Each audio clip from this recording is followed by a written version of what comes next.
Now you've got all of these occluded vessels, especially in your extremities or wherever you've been laying that's very cold, and this vascular damage. So let's take a look at what that looks like. Well, if Johnny, if you remember Johnny's hands, here's Johnny's hands right here, they're more superficial than his feet, because Johnny didn't have shoes on. So that was definitely an issue, and we can see what that caused after that 90-minute period of time. But if Johnny's walking home and he's got, his hands are getting chilly and he's got no gloves, he's gonna put them under his armpits, or he's gonna put them in his pockets and he's gonna warm them. And so Johnny's injury was less than his feet, who he didn't have that option with. So you can see that there's clear vesicles here. There's very little dermal involvement. In fact, if you didn't know any better and I showed you this picture, you'd think it was a burn injury, because frostbite looks a lot like burns, and that's why they come and they're treated in a burn center. But you can see there's those nice clear vesicles, and after they have healed, then there's no residual problem with those areas, unlike deep frostbite. And this is sad for Johnny, because you can see that that top picture, those hemorrhagic vesicles, kind of the purpley color, looks a lot different to those nice clear ones that we just talked about. And it's down into the dermal bed, and so he's got a deeper injury down on in there. And it can be very, very deep, but the problem with frostbite is we don't know that right away. We have to wait. And I wanna just clarify, this bottom picture is not the same person. The bottom picture is not Johnny, but I wanted you to see what that looked like when it was, when it had progressed and it was a little further. And we have to wait for that to manifest itself. But deep frostbite can have some severe issues, especially if it is down to tendon and bone. So what do you guys do as EMS in the field? What do you do for acute management? Well, obviously frostbite isn't your problem, because it's limb-threatening, but frostbite isn't really life-threatening. If I have a frostbite, if I, like leave my arm out of a door or a window overnight, I probably won't die from it. I might lose my arm from frostbite or something, but I'm probably going to survive it. So what's really going to kill your patient is a hypothermia. And so treatment of hypothermia is an absolute first-line priority for those EMS in the field. When they come upon a patient, even if they've sustained frostbite and they see any of this, this superficial or these deep injuries in the patients, maybe on the street or in a house that you may be called to take care of. So your job, first of all, is to treat the hypothermia. Your next job is to protect from further cold. So obviously, if possible, we're going to get these patients into a warm environment. We're going to take off any wet clothing, any restrictive clothing, any jewelry that might cause some issues. And I know that it used to be, at least when I was a kid, because it's been a while, so maybe my memory's failing me, but it used to be that everybody's like, oh, rub it really, really aggressively, and then warm that extremity up. But we don't want to do that, because if you think about those little tendrils and those frosty flakes, then they're going to damage the tissue even further if you're going to aggressively rub someone. So you don't want to aggressively rub those affected areas. And you also want to protect those areas, because if you are walking on a damaged area, and obviously in some instances people might not have the choice, because they may have to walk out after an avalanche, etc. We've had a couple of patients that have been in slides that have had to walk out after they've been dug out and revived by a bystander or by a person that was with them. So we want to try and protect that area as much as possible. And then the most important thing is we want to avoid refreezing. So remind me your name. Charisse. So Charisse, you are camping because you love freezing cold, camping in the middle of nowhere, or an ice fisher or something, and you get frostbite. And then I'm with you, and we have to walk out. I don't want to build a fire for you, defrost your frosty foot, and let it thaw out, and then it freezes again when we walk out the next day, because the most important thing is that that leg stays frozen. I want to keep your leg frozen until we can get to definitive thaw. And that's really important, because if you're thinking about a limb that is frozen, and defrosted, then there can be more injury sustained. So that's really important. You need to be somewhere where you can have definitive heat in order to make sure that it doesn't have more damage. And then refer is really important. And I put our Alaska cold injury guidelines in here, because this is what we use on our unit. This is actually what many units use for frostbite, just so that you guys would see exactly how we rewarmed. And it may absolutely be that you can rewarm in your rigs also. You might not be plummeting somebody's extremity into a bucket of water like we do, but you're gonna have a warm water bath that's about 37 to 39. You're gonna leave it in there, usually for about 30 minutes until sensation begins to return. But it is super, super, super painful. And so narcotic administration is really important, because these patients, if you think about this icy slurry inside that is starting to defrost and to move around the body, and now you've got these damaged cells and this necrotic tissue, it's very, very painful. The other thing that we adhere to is that antibiotics are really controversial. So we don't give antibiotics prophylactically to our patients, and we also make sure they're up to date on their tetanus status. But that's what you guys do anyway, and you normally wouldn't start antibiotics in the field either. So the cool thing about frostbite, and in fact, the really cool thing about any of these injuries that we're going to talk about today, is that as long as you adhere to the standard principles of trauma management, you will be able to take care of these patients just fine. It's just that they're distracting.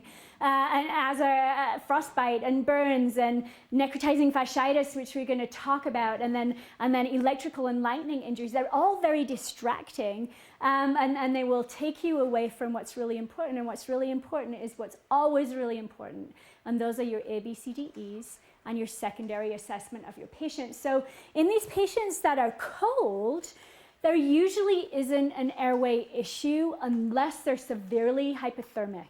And if they are, then obviously you would secure the airway, because then you've got a non-breathing patient. But usually these people are talking, their level of consciousness might be diminished in regards to your Ds, and they will obviously have a lack of perfusion, because we just talked about the vasoconstriction that occurs when a patient is frostbitten. So there may not be pulses to that affected area, and so in regards to Cs, kind of that's where that would come from. It is important to keep the patient warm so that their temperature doesn't continue to drop, and then also important to check for other injuries, because we're highly suspicious of non-accidental trauma here too. So maybe you've got a patient that is homeless, but maybe there's been a beating involved, or maybe some kind of drug ingestion as well. And so to check for other injuries, especially when you're exposing your patient, is really important. Do they have other bruising? Is there anything suspicious about their splenic area? Do they look like they've had a head injury? Is that why they've been on the floor for a long time in the park, or did they lay there and is frostbite the only thing that's wrong with them?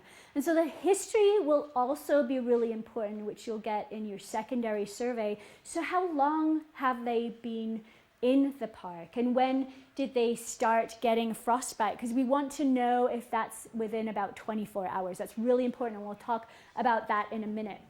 Obviously, when you're talking about fluid, in the burn world, we talk about total body surface area. It's really hard to do with a frostbite patient, and like what do you guesstimate? Because usually it's pretty small. It's like fingers and hands and toes, and so how do we administer our fluids? We do maintenance fluid for the patient according to however you would normally do that.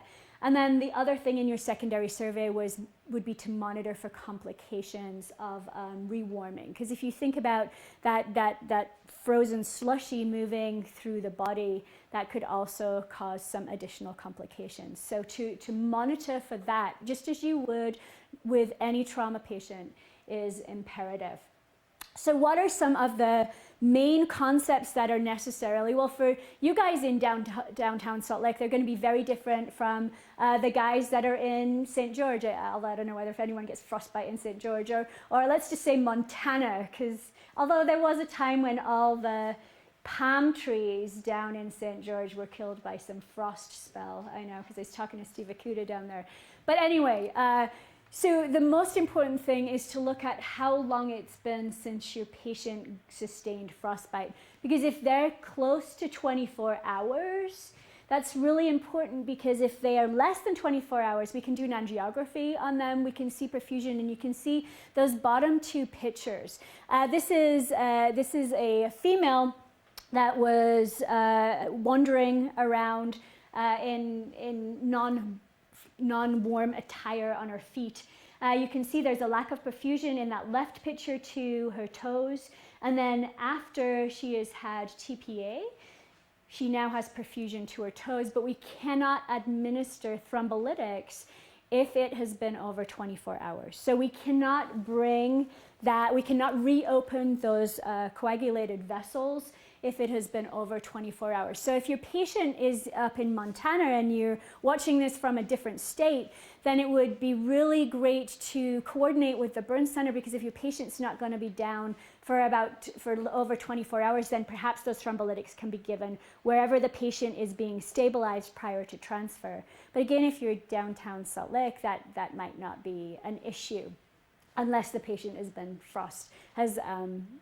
frostbitten for a couple of days and just hasn't sought treatment, which is often the case also. The other core concept is we're going to want to protect that area from further injury, so we might want to put a cradle over the blankets, because even the blankets that are pushing down on those frostbitten toes can cause some issue. And then we just talked about this in the thawing slide, because pain and anxiety is going to be massive in these patients.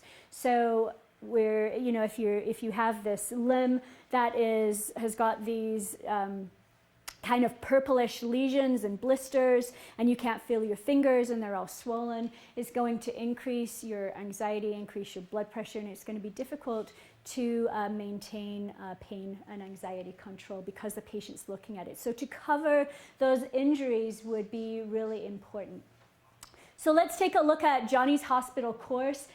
Johnny was lucky. He was within 24 hours of estimated thaw time, and so he had been frozen for a while, and as soon as he was defrosted, then that's when thaw time starts. So he did receive thrombolytic therapy, and we gave him a 36-hour course of that. And you can see that this is what his toes look like 6 days post-injury, and we give our TPA intra-arterially to these patients, and we have a specific protocol that we follow. I'd be happy to share that with you if you would like to look at that. And then we wait, and this is the most infuriating part for our patients with frostbite, because we don't know whether that thrombolytic therapy will work.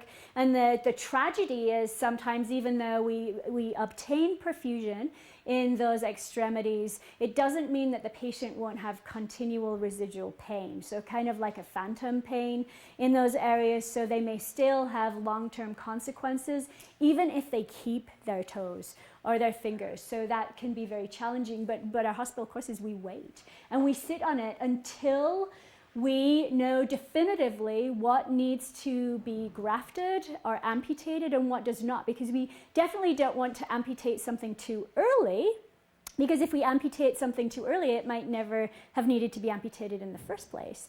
And we don't want to also amputate too early, because we might not get it all, and there, we may leave a residual necrotic part that we should have taken in the first place. So we sit and we watch. There's some really, really great technology called scintigraphy, where it kind of looks at the bone and the involvement of the bone. And we started to use that last year. We used it on one patient that I can remember, but it's highly correlative with angiography outcome, and so we're able to do amputations a little earlier in those patients as opposed to sitting on them for so long.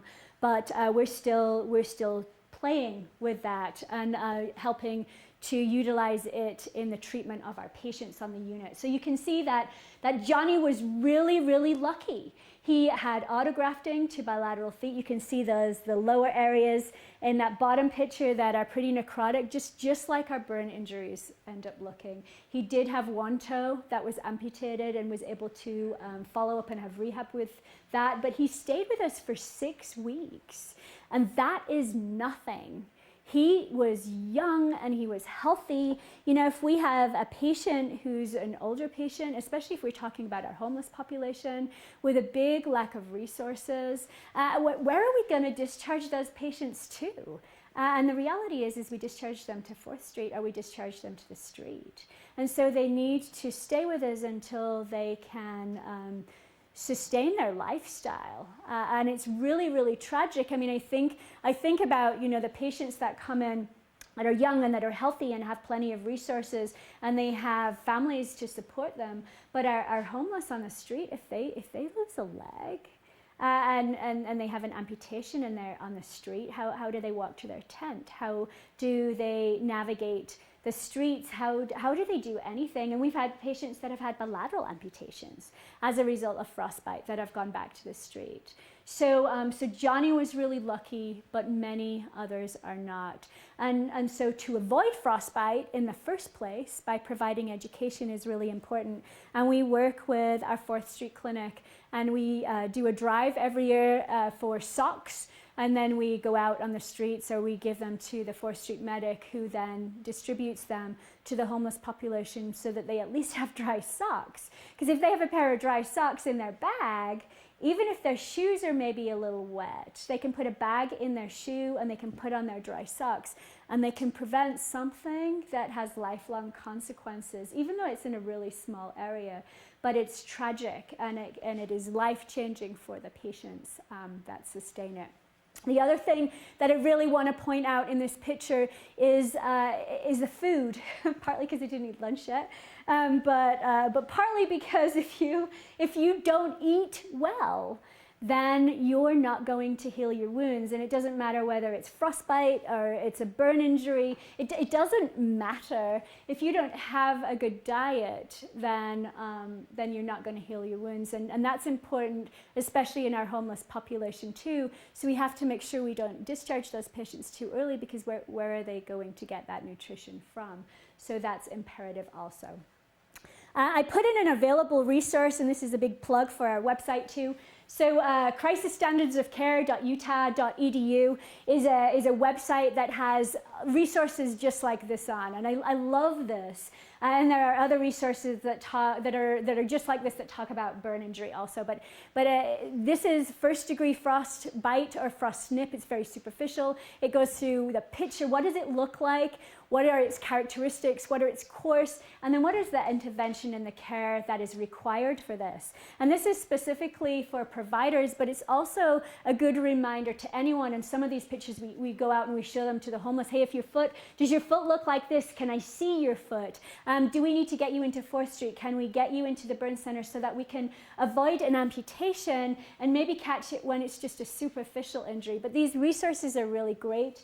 The other thing that is on that website is a tab called ECHO. There's multiple different tabs.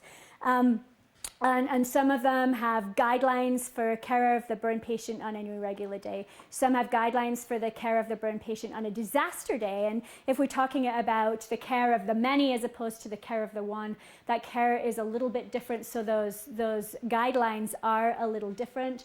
But there's a tab on there called ECHO, so Extension for Community Healthcare Organizations, I think. It's terrible that I don't know the ode, isn't it? But I always say ECHO. But they have great training videos, so just-in-time training, and they follow patient case scenarios. And we've been doing that since December of 2015. So there's probably, I don't know, maybe 8 or 10 different training videos on there that go through an adult and a pediatric case. And then we do urban myth and legends. So an urban myth and legends would maybe be to pop or not to pop. But there are all kinds of training resources on there, and this is one of those resources specific to frostbite. And there's also a long frostbite video on there that I think is like 50 minutes with all our protocols on there. So if you're interested in going into that, don't get distracted by the fact that you have to enter personal information. I promise I won't spam you. I don't have time, otherwise I would. No, I'm just kidding, I wouldn't really. but you do have to fill out your information because there is some public sensitive information on there. And there, as you saw with this, there's some pretty maybe disturbing or graphic images, and we don't want anyone to be able to get into that website. They have to be affiliated with a patient care agency. It doesn't matter in what capacity. We have some emergency management and some juvenile justice, etc., in there too, but you do have to say who you are. So now let's go to something completely different. Again, we've got a fabulous picture by Melissa Gren. This is actually her feet. You're going to actually see her flip-flops in the next one. And this is human activities in the environment. But I love these tendrils coming off the fire right there. So I think this was taken last week. So we're going to talk about campfire injuries, but you guys, I had to get some kind of heat in there instead of just, talking about cold stuff and lightning and bugs and things. So I needed to get some heat in there. So these are campfire injuries, but you can like, this is the farmer burning weeds. This is the wildland fire. This is the agricultural or farming injury. So anytime you injure yourself in the environment, these are the things that are specific to that. I put campfire in here because I can't even tell you. Well, I guess it's on the slide, right? I can tell you how many people are injured per year, but we have so many outpatients come in that are pediatric specifically as a result of campfire injuries. And I want to point your eyes to the lower left, I guess lower left view picture, and guys doing a drive-by on, I want to say 1500 South, probably a couple of months ago now, and there's this teenager, and he's swinging on a tire swing with a massive stick in his hand, with like one hand on the rope and trying to get something out of a tree. And all I could think of was, oh my gosh, he's so gonna fall. He probably did right after I passed. I wanted to yell at him, but then I thought I'll make him fall. But the point is that people aren't always necessarily smart. We don't do smart things all the time. And I already talked about the problems with the birthday cake, and as a culture, when are we gonna stop doing that to our children? And the answer is never. So there'll always be people doing risky behaviors. But campfire injuries specifically seem to affect the very young or the very drunk.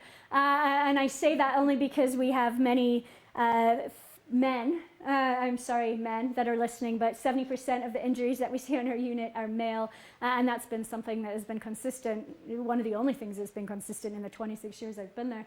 And they're usually intoxicated, and that's an issue, and we'll talk about why in a minute.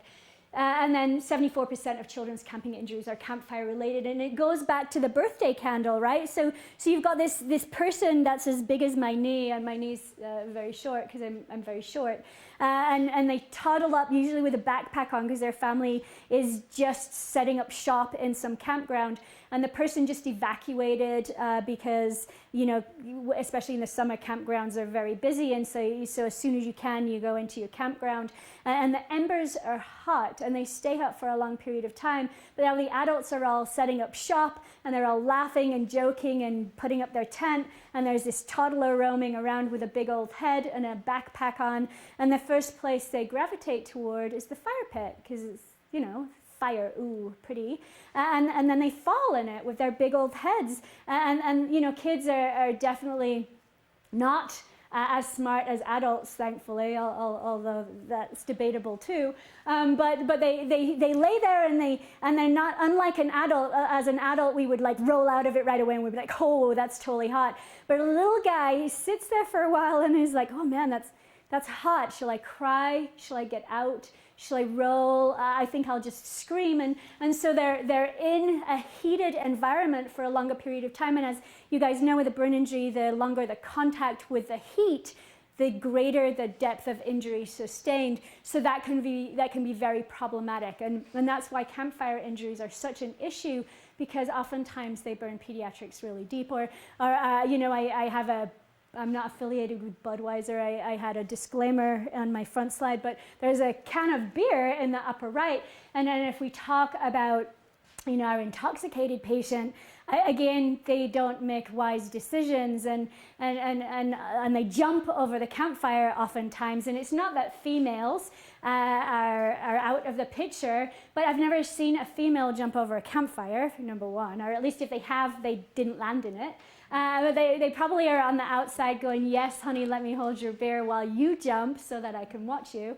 But that is problematic, especially in your primary and secondary survey, and especially down the line in the hospital, because the resuscitations are way more challenging.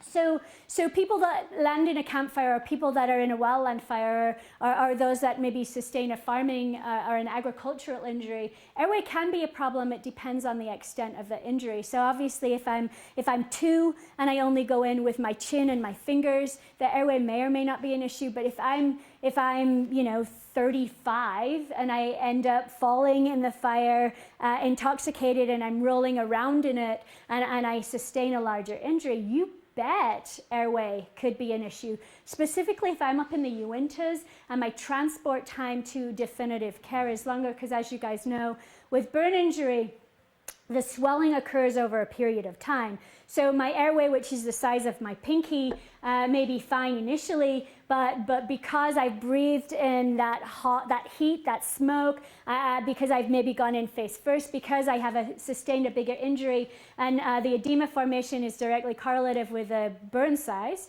Oftentimes there are variances to that. So now if I've got a 35% burn, then I'm going to have this leakage of fluid. My capillaries are going to separate, and then my pinky, which is really the size of my trachea, could very well occlude on the way down from the Uintas if an airway is not placed, or I could be fine. And that's the bummer about burn patients. We don't know when the airway will occlude.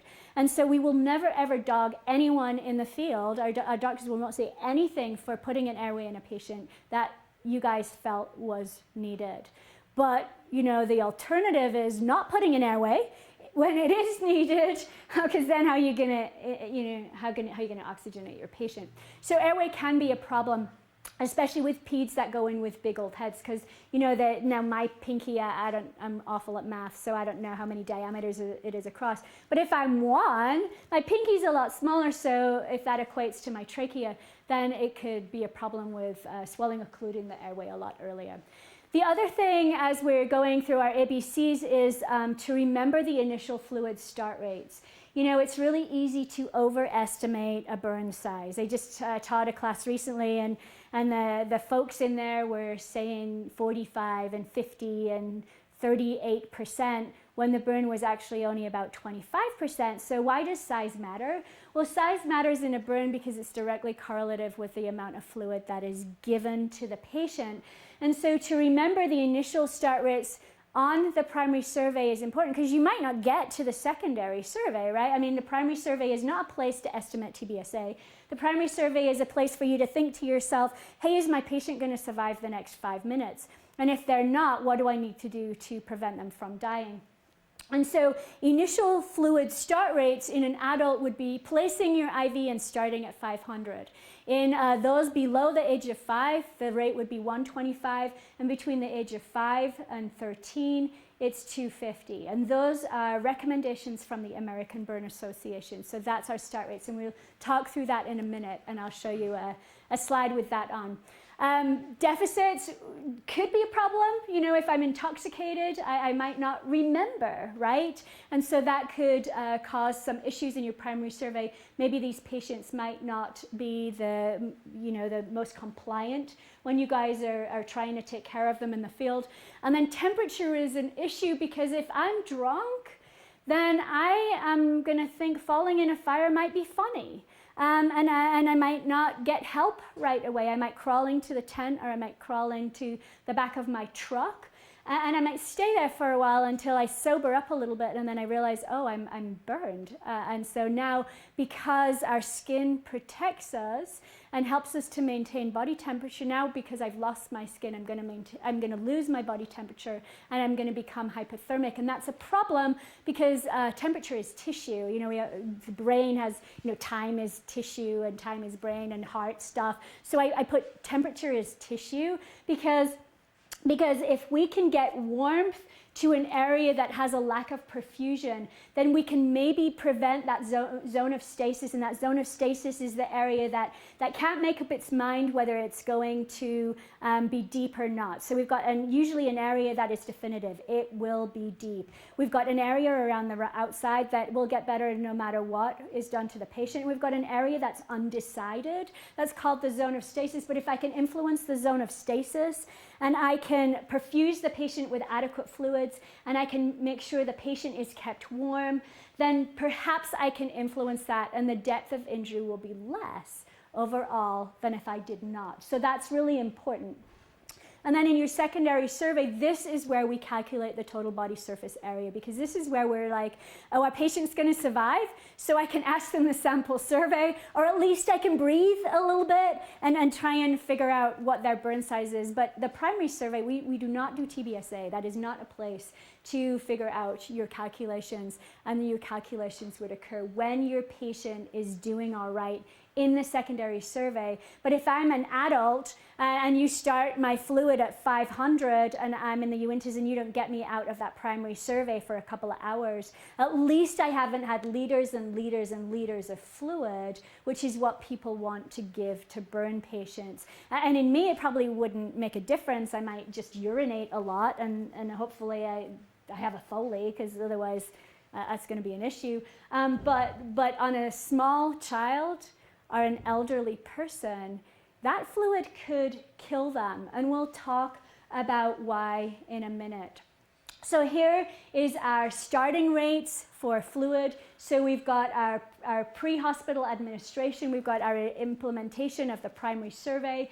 We've got, the hanging of lactated ringers or NS. I know in the EMS world, very few people carry lactated ringers, but that's what we'll transition the patient to when they come into the burn center, because that looks most like extracellular fluid. And if I have a 40% burn, most of it, so 650 of an LR bag of 1,000 is going to go extracellularly. And so we don't want the pH to switch. And so that's why we use lactated ringers. So when we pull electrolytes on a patient, it looks close to their own body components. And NS has a lot of sodium and a lot of chloride, so it doesn't look like regular body components. So that's why we use lactated ringers. And then in the secondary survey, we use what's called the Parkland or the Baxter or the fluid resuscitation or the consensus formula. But either way you look at it, it's 2 to 4 mils times the total body surface area burned times the patient's weight. We want to give half of that in the first 8 hours, but in order to get an hourly rate, we need to divide it by 8. And sometimes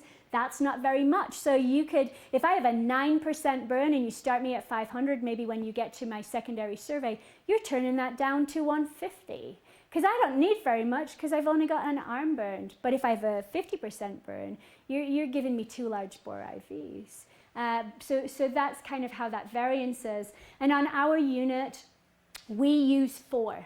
We go with 4 because we've had some issues with 2 and patients being under resuscitated. So we always tell providers, so you guys, to go with 4 mLs times the TBSA times the weight in kilos. And there's some really great resources on the website that have pre-calculated 8x10s that you can pull off and put in your rigs so that you don't have to do any math. I'm terrible at math. I think I missed all of those classes when I was in kindergarten and elementary school, because I'm awful at math, especially in a chaotic environment. So the last thing that you want to do is calculate a fluid rate if things are pretty hectic. So we have pre-calculated fluid guidelines that you can just pull off. Look at the TBSA of your patient and their weight, and it's already done for you. And again, that's on that website.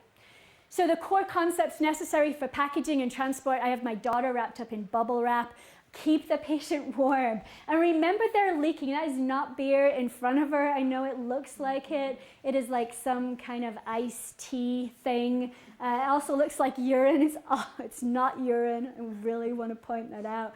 But wrap up your patient. And then remember they're moist, they're leaking, they're wet. So they're going to be wetting the blankets that you put on them. And if the blankets are wet that you put on them because transport time is long, then there's going to be more heat lost via evaporation, and that could be problematic because now I've got a cold, wet patient lying in a blanket. So think about your restock. And maybe the answer is to put those Mylar blankets on patients underneath the blanket. So like if you just got a couple of blankets on your rig, those Mylars are what, like the size of my hand, so 1%. I'm trying to equate that to body surface area. So you've got a Mylar that takes up 1% of your rig, but you can put it over your patient and then put a blanket over the top of it, and your blanket will not get wet, so that heat loss won't be lost as readily. The other thing you can use is saran wrap. I mean, pull out, your kitchenware and you can put saran wrap over the patient and then put a blanket over. Either way, it saves the blanket doesn't get wet. And this is specifically important for longer transport times, which is not going to make a difference to the patient coming from downtown Salt Lake, but it will make a difference in the patient that's maybe got an hour or 2 hours or 3 hours transport. And that's really important because remember that a patient that is cold then goes into that triad of death. And we'll talk about that in a minute. So obviously these patients will not be pain-free. We're going to have to give them a lot of pain relief because if I've lost my skin, I've also got exposed nerve endings, and so it doesn't matter what you give me, I'm still going to hurt. Well, I guess it does matter what you give me, because if you give me too much, I'll stop breathing, and that's going to be a problem for you. But know that you can't ever give me enough. You can take the edge off. So to educate your patient and to say to them, you've got exposed nerve endings, I'm going to give you all I can. What is tolerable for you, because I'm not going to be able to take it all away. That's really important. And then tell the patient why they hurt. You've got exposed nerve endings. That's normally a good sign. Look, you're leaking. Let's cover your arm up. Let's wrap it in some dry dressings. Let's get a blanket over the top of it, because we don't want them to keep looking at it, because then it increases their anxiety and then it increases their pain. So to be able to proactively take that away is really a good thing. And then we want to select the most appropriate method of transportation and consider the use of digital images, which is also really good, specifically if the patient's coming from a long way away, because maybe they don't even need to come down to Salt Lake City. Maybe they can stay in their own local area, and we can help them take care of the patient from a distance. So what are some additional considerations? Alcohol can cause delayed presentations. Folks that consume alcohol on a regular basis, because I hate the word alcoholic, so consume alcohol on a regular basis, are usually chronically nutritionally depleted and chronically dehydrated, which leads to problems with resuscitation. The old and the young don't do well. Usually old people are not jumping over a campfire, but they can sustain an injury from a fire-related activity like burning weeds. Our kids are the ones going into campfires, and their tolerance of any kind of injury is not good. Those people with inhalation injuries really have a bad prognosis, because if you think about the last time you stopped, dropped, and rolled, it was probably kindergarten. And so that muscle memory is now gone. So instead of dropping to the floor and stop, dropping, and rolling, adults are running. And then they're breathing in those fumes, and they're getting an inhalation injury, even if they've sustained an injury outside. Obviously, if they're in an enclosed space, inhalation injury is a massive problem. And people are 4 times more likely to die from an inhalation injury than they are just from a thermal injury alone. Because if you think about the body surface area of your lungs, it's the size of a tennis court, which is a massive area for injury to occur. The wounds are dirty. I put the 4 C's there because that stands for cool it, take the heat out of the tissues, clean it, get all the debris out, cover it, and call for help if necessary. And these people, if they're going into the campfire, they're going in with their arms outstretched oftentimes. So they can have long-term functional outcome issues because of injury to their hands, or also cosmetic issues because of the going in face first, and that can be a big problem. So now let's go back to environmental causes. I've just got the 10 minutes from Janet, because I must talk too much. Again, a beautiful picture by Melissa Gren. So lightning injuries, this is John on our unit. He told me some horrific stories, which I would have shared with you much more if I hadn't just been given the time sign. But John should be dead by lightning multiple times because he's been up at very, very high altitudes in lightning storms with no coverage. But you can see that he's alive and well because I chatted with him yesterday. But lightning kills a lot of people a year. Massive currents, right? And many patients could be resuscitated if there was somebody around, but up in the Uintas, if you're hiking like Jonathan usually is, solo, who's going to resuscitate you when you need CPR, which is usually what our lightning patients require. And then cardiac arrhythmias are very common, because if you think about us, we're just a big old bag of salty water. Electricity can't wait to get into us. It usually goes into something outstretched, although in lightning, usually that outstretched thing is our head. And then oftentimes it will cross through vital organs and it will flow to ground. But cardiac arrhythmias from going through the heart are common, but cardiac damage is very rare. Damage to the brain is usually caused by an anoxic injury, usually from as a result of CPR initiation and the longevity to that. And if you think about being blasted by this almighty force from the sky, then it can throw you. There can be associated injuries. It can cause fractures. So that can be really problematic. So those are the effects. There's also renal effects with this massive muscle damage as that lightning goes through the body. So it causes this myoglobinuria, which is a beautiful bottom picture. It looks a little bit like a port wine, I guess, for those of you that drink port wine. And so they need additional resuscitation to try and flush those big molecules out of the renal system. If you think about the massive explosion, the tympanic membrane rupture can be common. The other thing that's really fascinating is the flash from the lightning can cause cataracts. So it can also cause corneal abrasions up front, but it can cause cataracts down the line. So maybe that I just think I'm getting older, which I am, and my sight is going, but I could have a cataract, and it could have been caused by the flash from the lightning. And then cutaneous burns. Sometimes there's a secondary burn as the lightning goes across the clothing and ignites the clothing.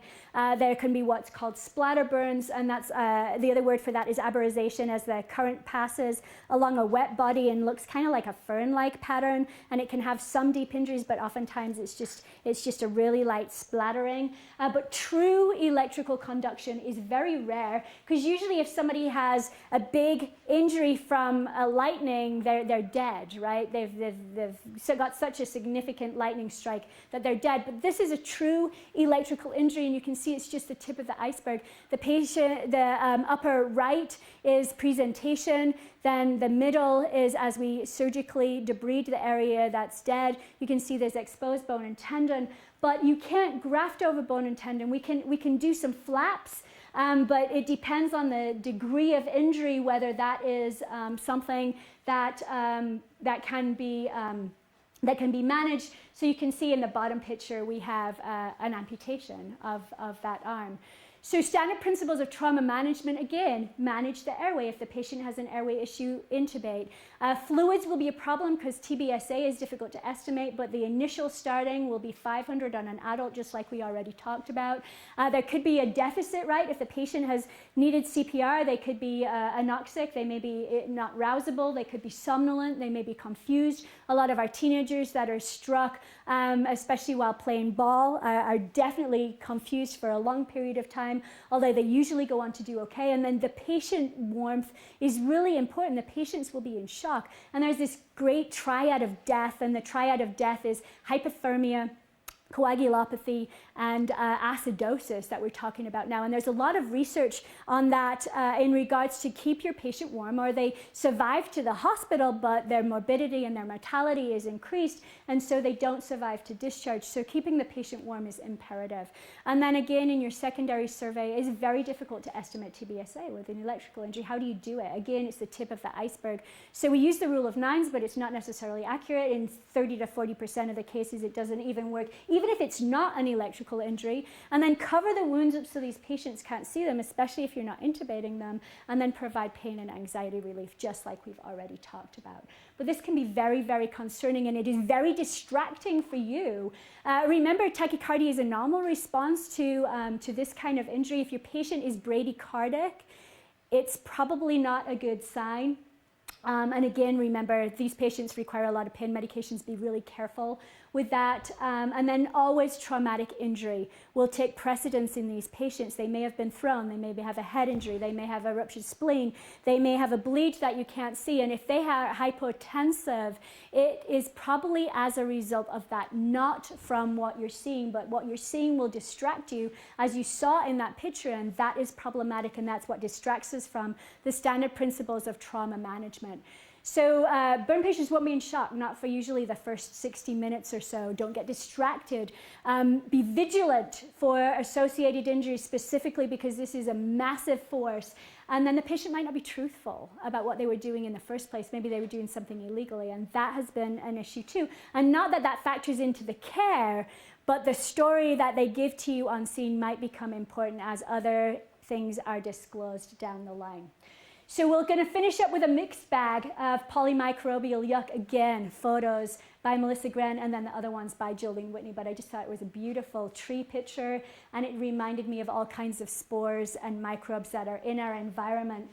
So this is one of my personal favorites, neck vac, as we call it. It is rare, but we see quite a few patients with it, although we do cover 5 states. It's most commonly caused by a gram-positive bacteria, but it can be polymicrobial. And the scary thing about it, it is caused by usually a puncture to the skin. That can be something like a piercing, it can be a paper cut, it can be a bug bite, it can be an ingrown hair. It doesn't matter. If you think of the skin as a coat of armor and now it's penetrated, now there's a route for bacteria to get into your body. If it's in the genital area, we call it Fournier's gangrene, and we've got some amazing patients that come in with it there. And the mortality is pretty high, as you can see. And the thing about this is unlike cellulitis, it is a surgical disease that is managed by surgery. So what is it? Well, it's the bacteria gets into the body and it causes toxins that damage that tissue. And then there's the tissue necrosis, and it most of the time doesn't penetrate into that fascial layer, although you can see in this patient it did, but it follows that fascial layer and then it starts to spread. And there are some cases that have it reported as spreading at 2 to 3 centimeters an hour, which is significant, and it is often not diagnosed in the community. So the problem for you guys out in the field is now you've got a patient that has generic symptoms, and they won't present like this, right? This is post-surgery. They present with a bug bite, or they present with a paper cut, or they present with I fell off of my skateboard, or I squeezed a zit, right? So now you've got this sick patient that squeezed a zit 3 days ago and has these septic symptoms, but how do you align that with squeezing the zit? It is impossible. So it's most often seen in the extremities, although it can be in the perineal and genitalia area, and it can lead to septic shock, and they will arrest in your rig if this is a late presentation, and that's really problematic. And it's anyone that may have had a break in their skin. And there is an increased incidence in those that are morbidly obese, those that are diabetic, and those that are immunocompromised, but it can happen to the best of us. And it's very, very scary. Again, there are some geographical areas that are more prone to this than others, which is really interesting, and we're not quite sure why. There are 3 classifications of this. Type 1, which is your gram-positive or your gram-negative bacteria with the polymicrobial yuck that's written on there. There's type 2, which is everything that's crawling on me right now. So gram-positive, so my staph and my strep that are crawling all over. So now if I squeezed a zit, then my hands are full of it and it's going to get into my face. I say that because I actually do have one. Usually it's extremities, and it can be younger, healthier patients that get it. And then there's type 3, which is to do with the environment, which is why this is in here, and that's Vibrio vulnificans. And it's a gram-negative bacteria that's found in the ocean. And so there's another picture by Melissa Gren of her daughter not getting this, but in the ocean. And it's usually found in coastal areas. But regardless of how we get it, this is what it presents as, and that's really important for you guys, because patients, they hurt, they don't feel well, they have a fever, they have general malaise, and so it's easy to blow off, right? And the thing that's significant about this is the pain will be out of proportion to the size of injury. So maybe I have a paper cut and it's a little red and it's a little hard around the outside, But when you ask me what my pain score is, instead of saying 3, I say 50. My pain score is 50 out of 10. But what do you think when I say 50 out of 10 that I want, right? I mean, I'm looking at you and you're laughing and you're probably like, she's a drug seeker. So it's really easy to miss. And then more specific things present later, but usually that's after the patient is really sick. And these patients need definitive management. So in a primary and secondary survey, your patient will present a sepsis. It depends on how fast it's been caught, but an airway might need to be secured. They may need hemodynamic support. You guys know your septic patients, they are sick than snot. They need a lot of fluid. They may need some pressors. They need aggressive resuscitation. They may have diminished LOC. And again, the triad of death comes in here. Keep them warm so that they do better and they survive to discharge. And they may have a history of something. Maybe drug. I was injecting something, and now I've got a little needle mark, and now there's some bacteria that have gone in there. But that's your primary and your secondary survey. So ask the patient if they have a history of anything, or did you have a bug bite, or is there something weird, because that could be the presentation as well. And then watch out for septic crash in your rig. So this is a patient that will be talking to you 1 minute, and then all of a sudden now they're hemodynamically unstable. You've got them on 2 liters of nasal cannulae, and now they're arresting in the back of your rig. So watch out for that fast septic crash that can come at you like a stealth bomber out of nowhere. And then resuscitate them and provide hemodynamic support, and be ready for that, especially because if you have a long transport time, this is easily a patient that could go off in the back of an ambulance. So the additional considerations of the cornerstone of treatment is they have to have debridement. It has to be surgically removed. Antibiotics won't stop it. It has to be cut out. And that's really important, because if only a bit is cut out, it's still going to continue to progress. So wide surgical excision is very important. We start broad spectrum antimicrobials because we don't know what it's caused by, so we start them right away. We do aggressive wound management.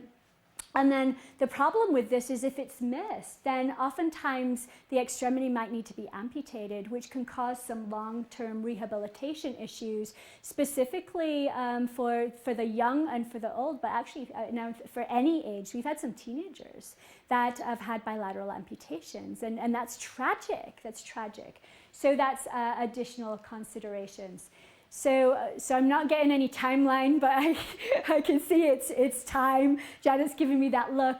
But I really want to thank you for what you do. You are the boots on the ground. What you do in the field makes a big difference to long-term outcomes of the patient. We couldn't do it without the team. So our team in the hospital and our team that transport the patients, and you guys that are the first-line defenders of our patient safety. So thank you for all you do. And I put the picture in the middle. That's the most important, because the patient is the most important thing. And when we can work together to influence outcomes, that's really powerful. And so communication and education and sharing that knowledge network is key. So you guys share with us and we'll share with you.